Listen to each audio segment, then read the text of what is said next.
Il est né le 6 juin 1992 à Mogadiscio. Il a grandi dans un pays qui a connu plus d'épreuves que la plupart des êtres humains sur cette planète ne pourraient en même l'imaginer. Il n'a pas choisi le football comme joueur. Il l'a choisi comme arbitre, c'est-à-dire comme cette autorité dont la présence sur le terrain constitue la colonne vertébrale invisible de chaque match. Il a gravi les échelons du football local en Somalie. En 2018, il a intégré la liste internationale de la FIFA.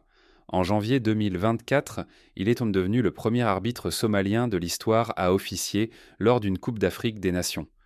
Lors de la saison 2025-2026, il a arbitré le match retour de la finale de la Ligue des champions de la CAF, devenant le premier Somalien à diriger une finale continentale. Il a été choisi pour arbitrer le match pour la 3e place de la Coupe du Monde des moins de 20 ans au Chili. En 2025, il a été désigné arbitre masculin de l'année de la CAF, autrement dit le meilleur officiel de tout un continent. Et au début de l'année 2026, Pierluigi Collina, le responsable de l'arbitrage à la FIFA, l'a retenu parmi un vivier mondial de candidats comme l'un des seuls 52 officiels à qui seraient confiés des matchs de la Coupe du Monde 2026. Le premier Somalien de l'histoire à recevoir cet appel. Il s'appelle Omar Abdulkadir Artan. Il a 33 ans. Et le 6 juin, il est arrivé à l'aéroport international de Miami avec un visa valide, son accréditation FIFA et chaque document nécessaire pour franchir ses portes et prendre sa place dans le plus grand tournoi de football de la planète. Il a été retenu pendant 11 heures. Les questions ont porté de façon insistante sur Al-Shabaab, l'organisation armée active dans certaines régions de Somalie, qui n'a absolument aucun lien avec Omar Artan, ni avec sa carrière, ni avec son voyage, ni avec aucun autre aspect de sa vie. Il a été placé dans une cellule de rétention. Il a été déclaré inadmissible. Aucune explication précise ne lui a été donnée. Il a été mis dans un avion pour Istanbul, puis il est rentré à Mogadiscio sans rien à montrer de tout ce qu'il avait construit, si ce n'est une dignité que personne, dans ce couloir d'aéroport, ne pouvait lui enlever. Ce qui s'est passé ensuite est le véritable sujet de cette histoire. Car pendant que la FIFA publiait un communiqué institutionnel soigneusement pesé, pendant que le président de l'instance dirigeante faisait une blague sur les hot dogs en conférence de presse et disait aux critiques de se calmer et de se détendre, pendant que l'organisation qui avait sélectionné Artan, puis échoué à protéger sa capacité réelle à se présenter au tournoi, s'employait à renvoyer la responsabilité vers les procédures migratoires du pays hôte, quelque chose de totalement différent se produisait. Au Canada, en Colombie-Britannique, à Toronto, dans les bureaux de responsables politiques qui n'avaient en rien à gagner à prendre la parole, mais qui comprenaient parfaitement ce que le moment exigeait. Et ce qu'ils ont dit, les mots précis, les actes précis, méritent d'être entendus en entier. Parce que, dans le contexte de tout ce qui entoure ce tournoi, c'est la démonstration la plus claire à ce jour de la différence entre une institution qui prétend croire aux valeurs du football et un pays qui les montre réellement. Reprenons d'abord l'ensemble des faits, parce qu'ils doivent être rappelés en entier chaque fois que cette histoire est racontée. Omar Artan figure sur la liste de la FIFA depuis 2018. En janvier 2024, il est devenu le premier officiel somalien à participer à une Coupe d'Afrique des Nations.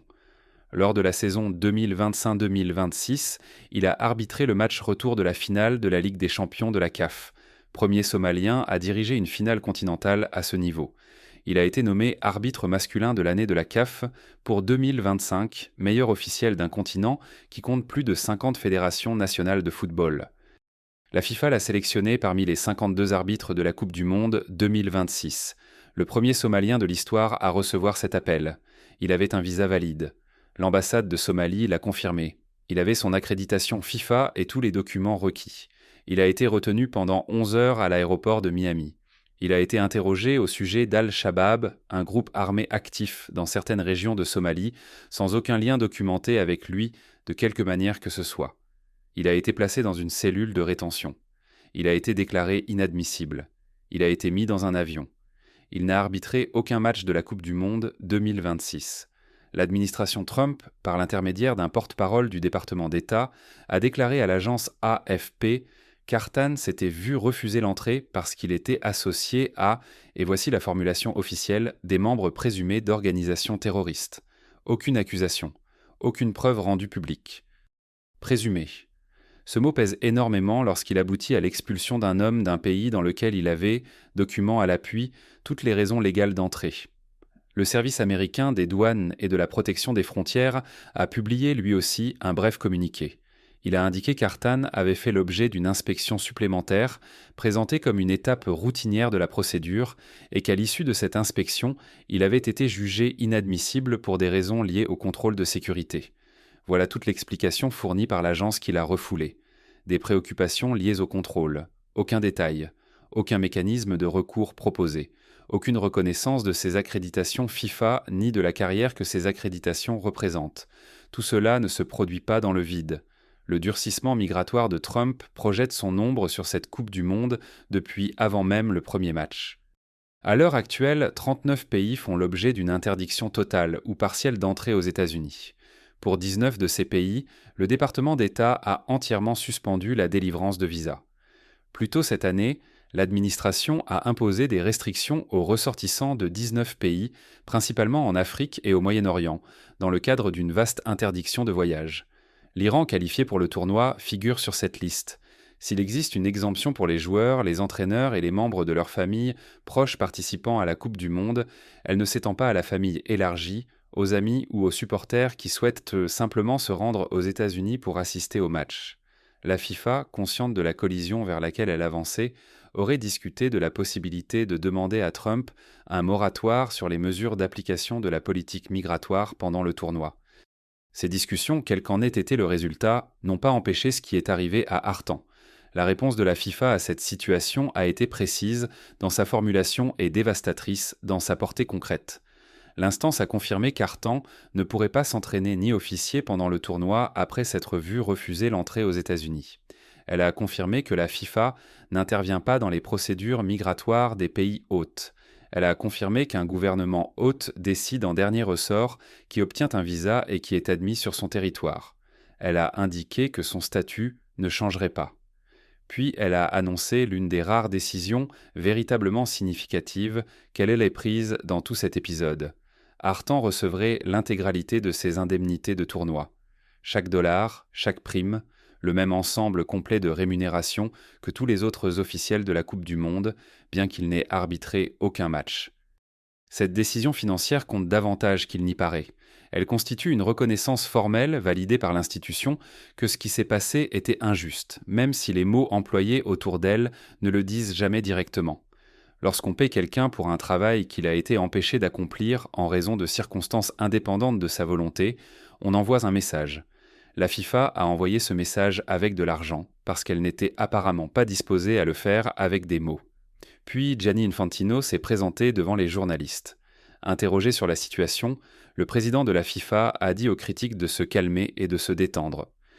Plus tôt le même mois, lorsque les prix vertigineux des billets du tournoi avaient été provoqués une vague d'indignation publique, avec des places pour la finale affichées à 2 millions de dollars sur le marché secondaire, Infantino avait plaisanté en disant qu'il livrerait personnellement un hot-dog et un coca à quiconque paierait ce prix. Désormais, alors que l'un des officiels qu'il avait lui-même sélectionné se retrouvait dans une cellule de rétention de l'aéroport international de Miami, la réponse institutionnelle affichait la même tonalité. Calmez-vous et détendez-vous. Le contraste entre la gravité de ce qui était arrivé à Artan et le ton de l'homme qui dirige l'institution l'ayant choisi n'a échappé à personne parmi ceux qui suivaient dans l'affaire. Et le Canada l'a remarqué. David Eby est le Premier ministre de la Colombie-Britannique. Il dirige politiquement la province dont la ville de Vancouver accueille 7 matchs de la Coupe du Monde, dont des rencontres à élimination directe. Le stade BC Place de Vancouver est l'une des 13 enceintes réparties entre le Canada et les États-Unis pour ce tournoi. Eby supervise l'organisation dans sa province. Il a publié sur les réseaux sociaux des mots qui ont depuis été lus par des millions de personnes à travers le monde. Il a écrit qu'Omar Artan serait accueilli et célébré en Colombie-Britannique pour ce qu'il avait surmonté et pour le point où il en était aujourd'hui. Puis, en 4 mots qui ont traversé tous les communiqués institutionnels et toutes les esquives diplomatiques des jours précédents, il a écrit « Faisons-le arbitrer à Vancouver. Faisons-le arbitrer à Vancouver. » Pas un communiqué de presse, pas une déclaration d'inquiétude, pas une réponse soigneusement calibrée par un service de communication. Une invitation publique directe, formulée dans un anglais simple, par un responsable politique disposant de l'autorité institutionnelle nécessaire pour lui donner du poids. Lors d'un point presse, Ebi est allé plus loin, déclarant qu'en Colombie-Britannique, artan serait considéré comme de l'or, pas comme un déchet. Le choix des mots était délibéré. Il n'avait rien de subtil. C'était une réponse directe à la manière dont les États-Unis avaient traité un homme que la FIFA avait présenté comme l'un des 52 meilleurs officiels au monde. Olivia Cho est la maire de Toronto. Sa ville accueille 6 matchs de la Coupe du Monde, dont l'entrée en lice du Canada contre la Bosnie-Herzégovine. Elle a publié une déclaration officielle complète. Elle a dit que refuser l'entrée à Omar Artan, qui avait gagné sa place sur la scène mondiale par le travail et la persévérance, n'était pas juste. Elle a dit que Toronto croyait en l'équité, en l'inclusion et dans le fait de donner aux talents la possibilité de briller. Elle a dit qu'il serait le bienvenu pour arbitrer dans sa ville. Puis elle a franchi une étape supplémentaire. Elle s'est engagée à adresser une lettre officielle à la FIFA, en tant que maire d'une ville hôte de la Coupe du Monde, pour demander qu'Artan soit désigné sur des matchs relevant de sa juridiction. C'est un acte institutionnel significatif. Pas seulement une publication sur les réseaux sociaux. Une lettre d'une chef d'exécutif local à l'instance dirigeante du football, demandant officiellement et par écrit qu'un officiel précis reçoive un rôle précis. Ce type de demande ne vient pas d'un manuel politique. Il vient de quelqu'un qui a regardé la situation et décidé que la bonne réponse consistait à faire quelque chose, pas seulement à dire quelque chose. Marit Stiles, chef de l'opposition officielle de l'Ontario, leur a fait écho. Elle a dit qu'Artan avait gagné sa place sur la scène mondiale. Avec des matchs de Coupe du Monde à venir à Toronto, a-t-elle ajouté, faisons en sorte qu'il soit accueilli pour arbitrer dans cette enceinte. 3 responsables canadiens. 3 déclarations distinctes, toutes publiées en quelques heures, toutes adressant le même message à la même institution. Vous aviez le bonhomme. Vous n'avez pas su le protéger. Nous le ferons. C'est ici que l'histoire devient structurellement intéressante, car les offres canadiennes, aussi sincères et importantes soient-elles, se sont immédiatement heurtées à un obstacle qui révèle quelque chose de très important sur la façon dont la FIFA a conçu ce tournoi. Les 52 arbitres et les 88 arbitres assistants de cette Coupe du Monde font partie de ce que la FIFA appelle Team One, un groupe arbitral unique et centralisé, géré depuis un centre d'entraînement situé à Miami, en Floride. Les officiels ne sont pas affectés séparément par pays. Ils ne sont pas déployés de manière indépendante vers les sites canadiens ou mexicains. Le système exige que chaque officiel soit physiquement présent au centre de Miami pour suivre le programme de préparation, les réunions d'information, les désignations et les protocoles de sécurité avant d'être envoyé sur le moindre match, où qu'il ait lieu dans le tournoi. Pas seulement les matchs aux États-Unis. Tous les matchs. Parce que Artan s'est vu refuser l'entrée aux États-Unis, il ne peut pas accéder au centre de Miami. Parce qu'il ne peut pas accéder au centre de Miami, il ne peut pas faire partie de Team One. Et parce qu'il ne peut pas faire partie de Team One, il ne peut pas arbitrer à Vancouver, peu importe l'invitation de David Eby ou ce qu'Olivia Cho écrira dans sa lettre. Ce fait structurel et c'est la conséquence directe d'un choix fait par la FIFA en concevant ce tournoi. Il n'existait aucune raison opérationnelle impérieuse pour que le centre de préparation d'un tournoi organisé dans 3 pays soit exclusivement situé dans l'un de ces 3 pays. Les organisateurs auraient là pu construire un système permettant aux officiels de se préparer dans n'importe laquelle des 3 nations hôtes. Ils ont choisi de ne pas le faire. Et la conséquence de ce choix est que lorsqu'un pays hôte a refoulé un officiel sélectionné par la FIFA, les 2 autres pays hôtes, aussi sincèrement qu'ils aient voulu l'accueillir, n'avaient aucun moyen, dans le cadre même du tournoi, de rendre cela possible. Ce n'est pas un détail administratif mineur. C'est une mesure structurelle de l'écart entre l'engagement proclamé de la FIFA envers l'universalité de ce tournoi et les décisions organisationnelles qu'elle a réellement prises. Une Coupe du Monde organisée par 3 pays, avec une infrastructure arbitrale entièrement dépendante des décisions migratoires d'un seul d'entre eux. Un arbitre sélectionné en Somalie, renvoyé de Miami, accueilli par le Canada, incapable d'atteindre Vancouver parce que l'organisation qu'il a choisie a bâti le système d'une manière qui rend toute flexibilité impossible. Le contraste avec la réaction du football européen rend cet écart encore plus difficile à ignorer. L'UEFA a compris ce que le moment exigeait. Quelques heures après l'atterrissage d'Artan à Mogadiscio, l'instance dirigeante du football européen a annoncé sa désignation pour la finale de la Supercoupe de l'UEFA 2026. Paris Saint-Germain contre Aston Villa à Salzbourg, en Autriche, le 12 août. Il deviendra le premier arbitre non européen de l'histoire à officier lors d'une grande finale de l'UEFA. le premier arbitre africain à diriger un match d'une telle importance dans la structure des compétitions européennes. Le président de l'UEFA, Alexander Čeferin, a simplement déclaré que le football était fait pour rapprocher les gens. Le président de la CAF a remercié publiquement Čeferin personnellement et nommément d'avoir offert à Artan la scène que la Coupe du Monde lui avait refusée. Cette réponse n'a pas été un processus bureaucratique, ce fut une décision. L'UEFA a vu ce qui s'était passé, évalué ce qu'elle pouvait faire et agi en quelques heures pour donner à Artan quelque chose de réel. Pas une déclaration de solidarité, pas une expression d'inquiétude. Un match historique. Un match que la Coupe du Monde elle-même, malgré toute son ampleur et tout son prestige, ne peut plus lui offrir. Quand Artan a atterri à Mogadiscio, des milliers de personnes ont rempli un stade, non pas pour un match de football, mais pour lui. Le président de la Somalie l'a appelé personnellement. Son pays l'a enveloppé dans son drapeau, et lui a dit, avec un sang-froid qui parlait plus clairement que n'importe quel communiqué, que ce qui était arrivé et que c'était le destin. Puis il a ajouté, doucement, qu'il serait présent à la prochaine, si Dieu le veut. Ces mots sont arrivés dans le même cycle d'actualité que l'invitation d'Infantino à se calmer et à se détendre. Les deux déclarations ont été entendues. Les deux resteront en mémoire. Le contraste entre elles est le contraste entre l'institution qui dirige ce tournoi et l'homme qu'elle n'a pas su protéger. Pensez à toute la séquence des réponses institutionnelles à ce qui s'est produit à l'aéroport de Miami le 6 juin. Les États-Unis ont refusé l'entrée à Artan sans offrir d'explications publiques précises, au-delà de préoccupations liées au contrôle de sécurité. La FIFA a dit qu'elle n'intervenait pas dans les décisions migratoires, a confirmé qu'il recevrait l'intégralité de ses indemnités et a demandé aux critiques de se détendre. L'UEFA lui a confié la Supercoupe, une désignation historique annoncée en quelques heures. Le Canada l'a invité à Vancouver et s'est engagé à écrire une lettre officielle à la FIFA. Le président de la CAF a remercié l'Europe publiquement et nommément, et le public somalien a rempli un stade pour l'accueillir chez lui. 4 entités différentes, toutes liées au tournoi de façon différente, dotées de pouvoirs différents et parlant des langages institutionnels différents, sont arrivées à la même conclusion. Ce qui s'est passé n'était pas juste. La seule voix remarquablement absente de cette conclusion était celle de l'instance qu'il avait sélectionnée. La FIFA a dit qu'elle n'était pas impliquée. Elle a dit que le gouvernement hôte décidait. Elle a dit que son statut ne changerait pas. Et son président a dit aux gens de se calmer et de se détendre. La dimension politique de cet épisode est impossible à séparer de sa dimension footballistique. L'histoire d'Omar Artan n'est pas seulement celle d'un arbitre auquel on refuse l'entrée dans un tournoi.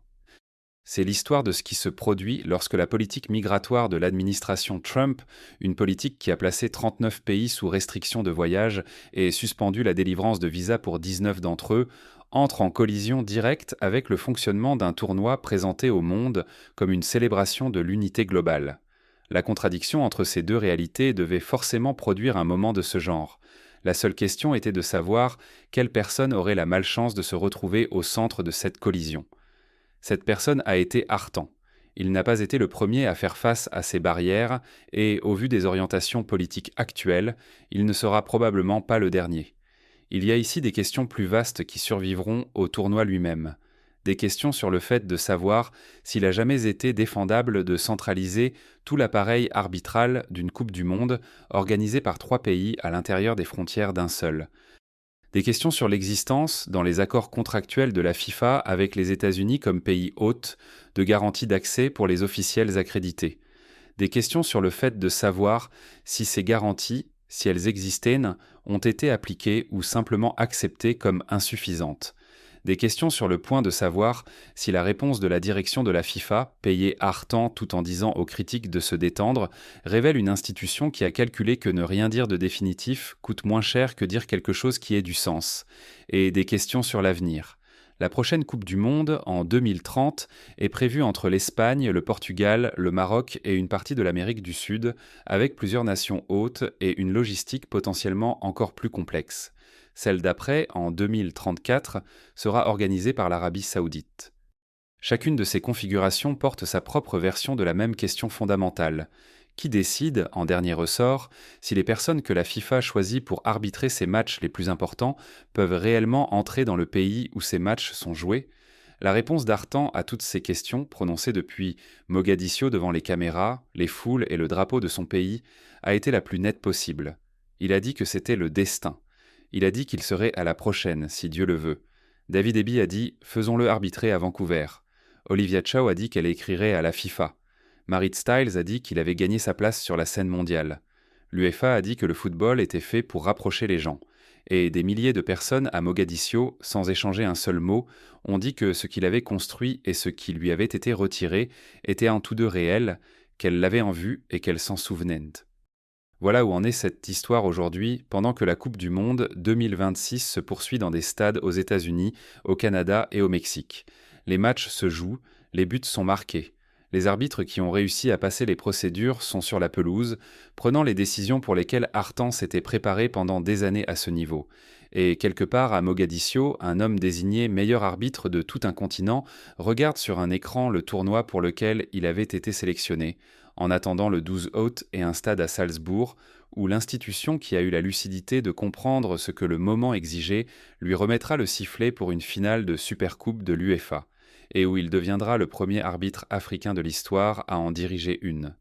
Ce que cet épisode changera dans la façon dont la FIFA gère son infrastructure arbitrale lors des futurs tournois reste réellement incertain. On ne sait pas si la décision de centraliser le centre de préparation dans un seul pays, hôte pendant une Coupe du Monde à 3 nations, sera réexaminée. On ne sait pas si le cadre de 2030 et de 2034 sera construit autrement, de manière à ne pas faire dépendre la participation de chaque officiel des décisions migratoires d'un seul gouvernement. On ne sait pas si l'élan politique créé par les responsables canadiens, par la réponse de l'UEFA et par la couverture mondiale de cette histoire se traduira par des changements structurels au sein de la FIFA, ou s'il sera simplement absorbé par la machine institutionnelle puis oublié. Artan a dit qu'il serait à la prochaine. C'est le genre de déclaration tournée vers l'avenir qui mérite d'être prise au sérieux, parce que l'homme qui l'a prononcée a déjà démontré, par 8 années de travail et par une très longue nuit dans une cellule de rétention à l'aéroport international de Miami, que lorsqu'il dit quelque chose, il le pense vraiment.